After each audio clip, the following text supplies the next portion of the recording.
আমি হ্যাঁ, আমার অনেক ভালো লাগছে ওনার সাথে কাজ করে। উনি অনেক ভালো মনের মানুষ।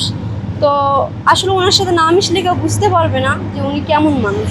হিরো হিসেবে কেমন? হিরো আলম উনি হিরো হিসাবেও ভালো, উনি মানুষটাও ভালো।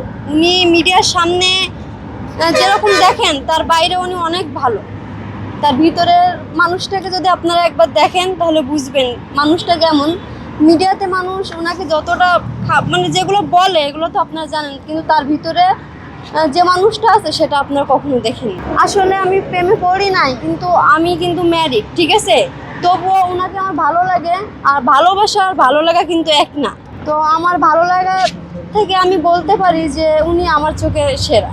অনেক দিন থেকে আমি 4 বছর যাবত মিডিয়াতে ছিলাম, তো তখন থেকে আমার আশা ছিল যে ওনার সাথে কাজ করার, কিন্তু সেরকম সময় হয়ে ওঠেনি।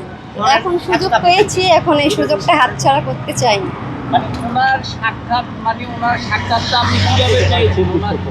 ওনার সাক্ষাৎ আমার ওনার সাথে সাক্ষাৎ আমার ছিল আগের থেকেই, টুকটাক কথা বলতাম। তবে এই যে রিয়া মনির সাথে ছাড়াছাড়ি হওয়ার পরে আর কি আমরা একটু ক্লোজ হয়েছি আর কি। হিরো আলম আর রিয়া মনির ছাড়াছাড়ির পিছনে আপনারা? না না, আমরা না, এটা কেমন কথা বললেন আপনি? এখন শেষ না, আমরা কাজে যাই। আচ্ছা ঠিক আছে।